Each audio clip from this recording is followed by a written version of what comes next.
Well, this is basis 67, part one, and we've got somebody from Austin, Texas. And welcome, sir. How are you? And could you give us your name and why did you contact the Basis Project?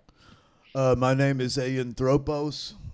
Thanks for seeing me, Miles. And the reason that I contacted the Basis Project is I have a new book coming out. The book is called My Family Created the National Security State.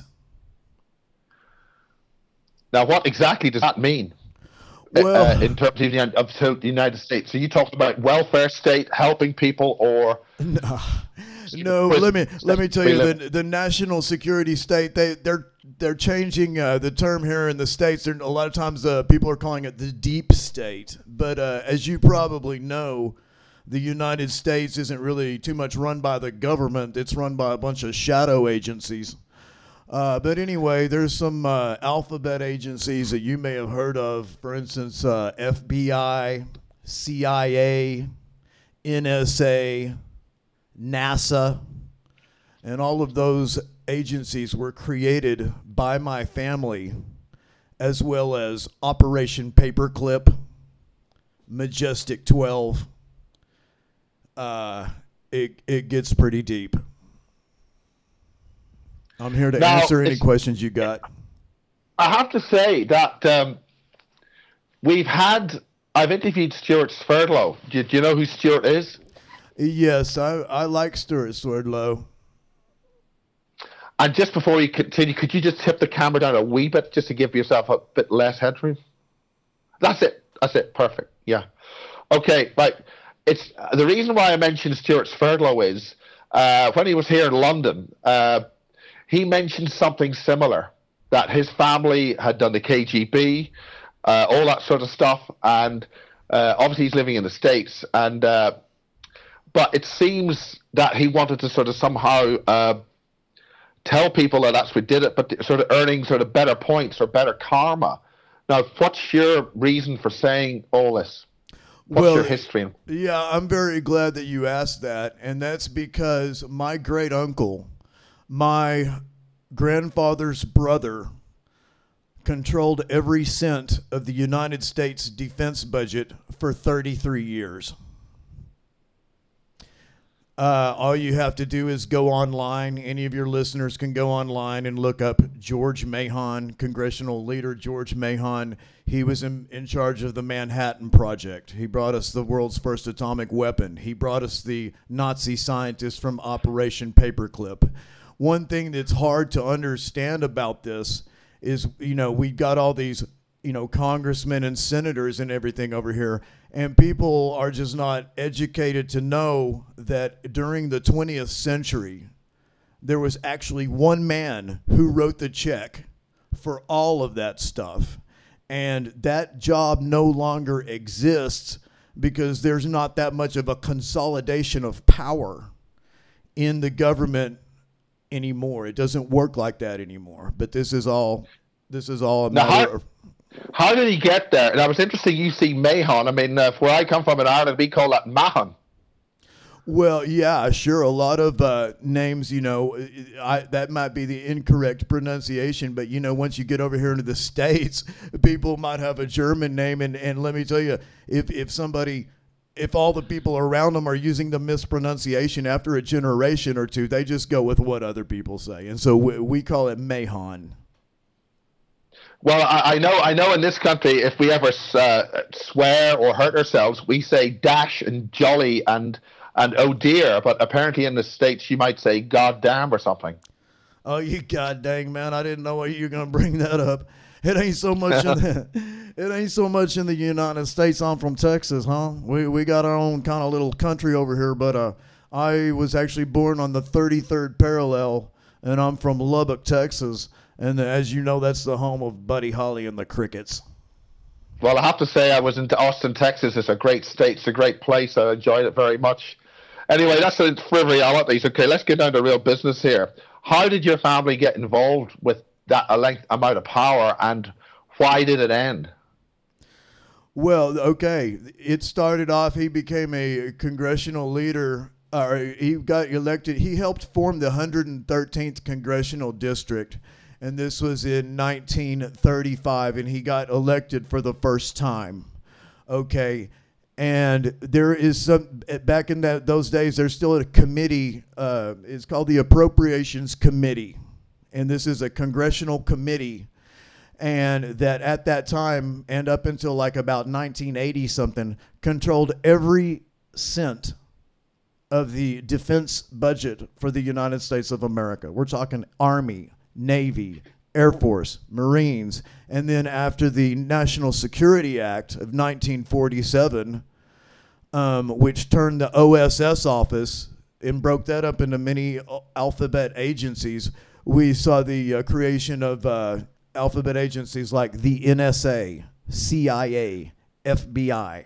Okay, obviously, one man, did not single-handedly create all this stuff, but I'll tell you what, one man signed the check for it, and that was my great uncle George Mahon, and he had he was one of the most powerful men in the world of the 20th century. The bottom line is that our politicians and public figures are all very decent folks, and they never have any shall we say skeletons in the closet. How did that actually happen? What gave him that power? What was he? You mentioned the OTO here. Yes. In your notes. Yeah, I'm a member. I'm a Thelemite, and I'm a full blown initiate in the OTO, which is the Ordo Templi Orientis, which is popularized by the late Aleister Crowley. I'm sure many of your listeners know this. Yes. The thing is, recently when Trump was running for president, they had this guy. Anyway, it came a big scandal. I can't remember this guy's name, but anyway, because Trump is not a member of any of these secret societies, supposedly. Okay, well, my great uncle George Mahon, as far as I can tell, he was not a Mason. He was not anything like this. And I don't know how it came to be that he got the reins of power. Okay, he obviously had confidence by his fellow congressional leaders because he was in the Appropriations Committee, and then he subsequently became, elected among that committee to be the chairman of that committee. So he was, for decades and decades, he was known as the quote-unquote dean of Congress, but many people just called him the chairman. And, and any of your listeners can go to YouTube right now and, type in Lyndon B. Johnson and George Mahon and listen to Lyndon B. Johnson beg my great uncle for $800,000, or you can just type in Werner von Braun and George Mahon and see a picture of Gerald Ford and George Mahon and the guy who's in charge of NASA. My great uncle brought in all those Nazi scientists on Operation Paperclip. Okay, I'd like to talk about Operation Paperclip, but I'm trying to figure out how a man gets into that level of power. I mean, if you're writing the checks, you must, in control of the coffers. That's a heck of a status to be in. It really is. It's totally fascinating. And when I was growing up, my father would always tell me, he said, "You cannot imagine how much power your great uncle." You see, he served until 79. Okay, and so. When my dad was telling me this is mostly like when I was a teenager, so he had already retired and stuff. So he said used to have, because he was not in the Congress anymore.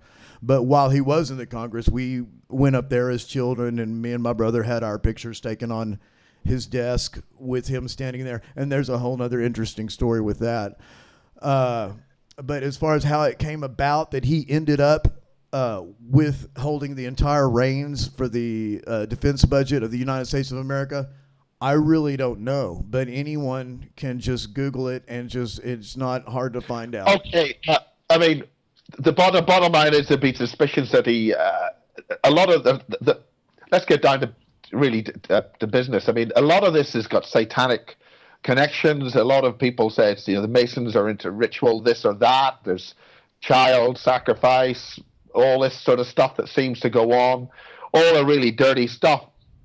Was it because your uncle had some kind of hold on other people, or what? Well, Or was he, God forbid, simply a decent man? that's actually, listen, Miles, that's what I want to believe. I'm not here to blow the whistle on my family or say that this guy was a bad guy. I think it was a damn dirty job and somebody had to do it. I've started reading, a book about his life. It's called One Honest Man, George Mahon. And you just got into a few. No one wants to read books like that because you're in the business of war and stuff. I mean, hey, he created the atom bomb, right? Who wants to brag about that? But it happened. It shaped this world. I'm saying that because politics in this country, and I think a lot of people, when you see all the stuff, the recent election, the filthiest and most dastardly stuff has been said about both candidates. It's left a stain in the office of the President of the United States and the integrity of a lot of the senators and things. People's trust in these kind of offices, in this office, the office of the President of the United States, and subsequent things are, tarnished. And that's what happens when you have had a dirty campaign. So, where does this leave the people who are part of those instruments of power? Oh, well, look, all you got to do is look at the latest election over here. Where does it leave the American people? I mean, they run it, as far as I'm concerned, this last election we had over here is a dang psychological operation against the American people. I mean, exposing all this stuff, all these terrible things they've been doing. Well, listen, we'd be fools to think that stuff wasn't going on 50, 60, 70 years ago, right? Okay, this shit's been going on for thousands of years. Okay. Yeah. I don't know what my great uncle's connection was to that, but I know that he was a good man, and there's no way that he could have not known that was going on. But Majestic 12 and all that stuff. I mean, he created that, and then you have the CIA, mind control stuff, the Monarch programs. It gets deep. And so let's go deep. Okay, I mean, with all the time we want to do, we want to get the basic groundwork on this part. The bottom line is, how does a man stay in that position? How is he put there, unless there are other connections? And the bottom line is, this must have satanic or alien off-world connections, because that seems to where this is all going. Oh. And at the moment, there's a change in power. I've got the answer for you. Talk like this because there's a change in power. I've got the answer for you on that. Now, here's the deal. The reason he stayed in that much power is not because somebody was holding something over him, or, let's not get into that right now, but it was because this guy was hardcore. This guy was known for not saying anything. But I can tell you this, that I have discovered, and I don't have any truth of this, but proof of this, but this is something I now know, is that I am on the bloodlines of what's called the pharaonic dominators. Okay. And so when you talk about, the Masons and all this stuff, or you talk about the Illuminati, there's actually obviously organizations and structures above that. And this is where we talk, we have to, we know the pharaonic dominators, after they left Egypt, they basically settled in Switzerland. We know this, and they control the banking system over there. Well, for the purposes of this recording, okay, people may know it, but let's say it. Let's say what it actually is. And what you're actually talking about verbally. Okay, well, I'll tell you this. I am on the bloodlines of the pharaonic dominators. Okay, when when you go to any city anywhere, and especially when I just got returned from Peru earlier this year, and then Mexico, all over South America and everything, there's obelisks. We have our symbols of domination. These are the obelisk. These are the sphere. It's also the chevron. Like Chevron gas. Yeah. Or the chevrons that they put on a sergeant stripe on any military uniform in the world. We're and the logos of banks and all sorts of things like that. Yeah. Yeah, because during war, what it really is a mass human sacrifice, and so the sacrificial victims have to be dressed up in these symbols before they're killed. And so they have to be dressed up in our symbols of the pharaonic dominators. Now, why must those symbols be on those victims? It just has to. It has to do with the whole occult nature of the thing. In other words, when, for instance, when we're doing rituals, we know that there's many things. In other words, the sights, the sounds, the smells. You have to have the incense. You have to have the right sounds and everything. But most importantly, above all, and no, this is the dramatic acting. The dramatic ritual where the people come out and act like they're Egyptians, or I can't tell you about any of the rituals that I've been in, but people dress like Egyptians, and it's kind of like a little play, just like the play you had when you were a kid in school and stuff. But what is more important than all of these things together is the symbols. The symbols are what is the most important, because it affects the human being on a subconscious level, and it's transmitting. Now, is that subconscious, or is it some kind of sub-control level? Oh, it's a huge amount of control, yeah. And what it is it affects the human being on a subconscious level. And what a lot of people are waking up to now. We're taught by science that man is meaningless. We're just a piece of speck of dust over here. We don't mean anything. We have no power. Well, if we got no power, why are they so damn interested in us, huh? You know what I'm saying? We got the power. Well, yes. There you go. So the dang reality of this world is coming out of every human being on the planet, but it has to be the reality that we are making their reality for them. Yes. Yeah, absolutely. Yeah, we are being used. We create the reality they require. Yes.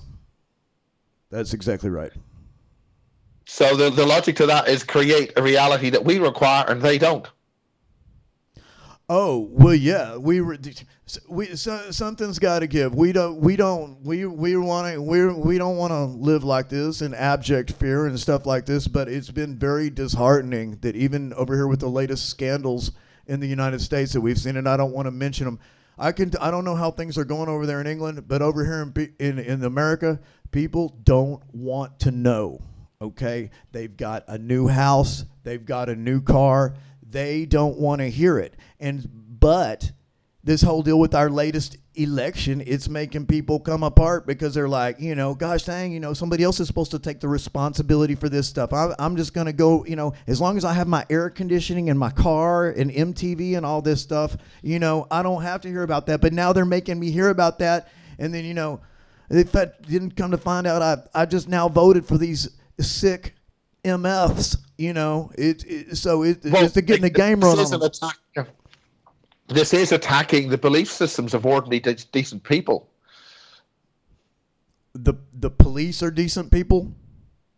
Well, yeah. I mean, that's what we're told, but obviously this isn't the case the way things are going. No, and let me tell you, the police, maybe they started off as decent people, but they're being increasingly militarized here in the United States. And one of the most fascinating things that I saw, of course, I've been traveling the world for a while, but what was really different this time is when I came back from Peru. Okay, they've got their international airports and all this stuff, and then we've got ours, and theirs is a far cry from ours. Okay, but then when I came back into Florida, we're just surrounded by all this Gucci and all this, nice stuff. But yet there's a voice coming through the speakers overhead saying, if you do this, this, and this, you will be prosecuted to the full extent of the law. In other words, we're sitting over here in America thinking we got all this great stuff, but there's always that voice saying, if you do this, this, and this, we're constantly under threat. Constantly. Well, I think people should understand that the people need to understand that the police were never and have never been on the side of the ordinary common citizen. That's right. All you got to do is look property of the ruling class. All you got to do is look at back in the day their hats. Their hats is like a stop sign. It has 8 sides and an 8-star badge. That's octagon. You listen to Dr. Sean Ross, who does these exposés of Switzerland. It's all octagon, baby. That's their number, 8. Okay, and so they get them. And now check this out, Miles. Every police officer in the United States now uses a Sig Sauer firearm. Sig Sauer firearms are based in Switzerland. Okay, why do they need these numbers? What's the reason that they're so important? I mean, what difference does it actually make whether a guy wears a badge like this or that? I mean, what actually does it do to give them power? Well, okay, as far as the actual police uniforms and stuff, that was more in back in the day when they had the 8-sided hat and the 8-starred badge. It's very much different now. Now they use the numerology and the gematria and stuff like this in other areas. What gives them the power now is the fact that they're so militarized, and people are not going to question the law. They don't, our cops over here just used to look like almost kind of like the Bobby or whatever that y'all used to have over there in England. Yeah, but now they look like SWAT teams. The same way. Our cops over here look like the gosh dang army now, and they're driving around in Humvees and stuff like this. I mean, it's, and just the other day in Austin, Texas, 2 jets came over the city flying low. You never see that. I mean, what the hell is that? And then, we had Jade Helm here in Texas just last year, which is a big thing to put fear in people. Okay, so let's get back to where your origins are and the pharaonic controllers. Is that Nephilim, or what's the source? Is that an ET source originally? I don't know, Miles. That's something that I don't know. But what I can tell you is I've known, I was searching these, conspiracies as a kid and stuff like this. Known of the other. Let me tell you, almost every member of my family they know none of this. Okay, but for some reason I was interested in all this, and there was some weird things that happened when we went and visited my uncle George, but there was also been a number of other weird things that have happened when I was on vacation with my mom and my 2 grandparents when I was a kid. So 2 men in military uniforms tried to abduct me. Okay, and then I stayed close to. Tell us all about those weird things. I'm listening. Okay, here we go, man. Okay, so when before the attempted abduction, we went to go visit my Uncle George. My family did in Washington D.C. and even to this day, if you go visit if you're a constituent and you go visit your congressman, they have a photographer right there, and you can get your picture taken with your congressman and everything like that. Well, it was of course we were getting carte blanche because he was our relative and stuff. But they separated me and my brother from my parents, and we just went in there in the room with my Uncle George, and they put me and my brother up there on the the desk so that we'd be closer to his height, and they were taking some pictures and stuff. And when a few weeks later when we got back, my mom said, "Oh, you're in so much trouble. Just wait till your dad gets home." And I'm like, "What?" And all this stuff. Well, anyway, what had happened during this photo session, with no prompting or no reason at all, I went like this, and I held up what I thought was the peace sign, which we now know is either the Roman numeral 5, that type, or the chevron. It is type of. Well, it's what Churchill did about victory and all that. It's right. It don't mean that either. It means the pharaonic dominators, and so that I thought that it was weird when I found out later that I automatically was just compelled to put up that symbol right there when I was with my great uncle. And concerning photographs, there was something that happened in Mexico, Monterrey, Mexico, that was very weird. My uncle had gotten in trouble because he was a CPA and maybe he had not paid his taxes or something like that, so he was in trouble with the feds. Well, he went to my great uncle, and he was an uncle by marriage, and to try to get help to get out, and he was told, "Hey, you should have come to us sooner," and stuff like this. Well, anyway, my uncle, I'm going to call him my Uncle Daryl. That's not his real name. But my Uncle Daryl had to run to Mexico. Okay, well, me and my mom and my dad and my brother went down to Monterrey, Mexico to have one of these vacations because we used to go on vacations and stuff a lot. But we were down there in Monterrey, and then we ended up in this weird place where it was just me and my mom and my brother, and we were getting these portraits, like a portrait studio, like where the photographer takes a picture of you, okay? So we're in here, and it's basically me and my brother getting pictures together and separately.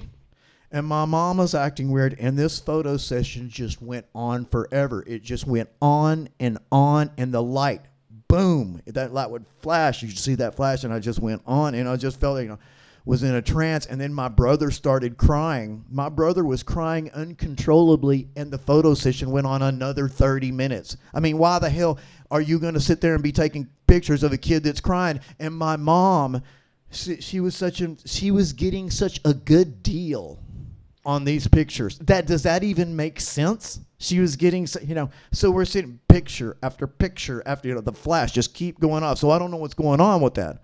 Okay, well, after that, a few days after that, me and my brother were separated from our parents to go back to America early. Okay, and I found out, that maybe years later that maybe my mom would only give my father sexual favors and stuff like this when they were out on these expensive vacations and stuff. But my uncle that was in trouble with the law is the guy that took us back to the airport to be flown back to our grandparents in Lubbock. Okay, but we didn't go straight to the airport. We went to this other little city, and we went to some military base, and I really don't know what happened there. And the memories are very vague, and I just assume it was some type of testing. That's all I can. I mean, was he being molested at the time or what? Oh no, I don't. Let me tell you, I have zero memories of being molested. If I ever was molested, it wasn't my uncle. You know what I'm saying? And I hope we weren't being delivered to any molesters. I at my age right now, a few years ago, I had thought, you hear about these monarch programs and stuff like this, and that these people start breaking down or getting these memories after they turn 38 or something like that. And so I don't have any memories of any type of child molestation or anything like this. And so I'm thinking, oh, well, it didn't happen to me. Well, now Patrick Flanagan, who is this scientist that's created the neurofund, and he did the pyramid power back in the 70s. He's just one of the most brilliant men in the world. He's like 87 years old. And he's come out now just saying he has just now started having recovered memories at the age of 86. So I was like, oh my gosh, maybe I am gonna have some recovered memories, but I have no recovered memories to tell you about. Well, I mean, the trouble is, is it recovered memories or imagination? I mean, I don't know why someone would imagine being sexually molested, and I don't have those memories. Now, I can tell you that as a member of certain secret societies, I've made an oath that I will not go under hypnosis. And there's a lot of weird stuff going on with this hypnosis, because these people have these recovered memories of that they were molested or that they got abducted by aliens or something. Well, where did they get the memories from? Or it came after they went to see the hypnotist or whatever, And so I don't know. I don't know what's going on with all that. So are all recovered memories correct? Oh, hell no. I don't know what's going on with that. But there was some very weird things that happened with me in Mexico and in Peru this year, where it was real hazy in Peru, but I remember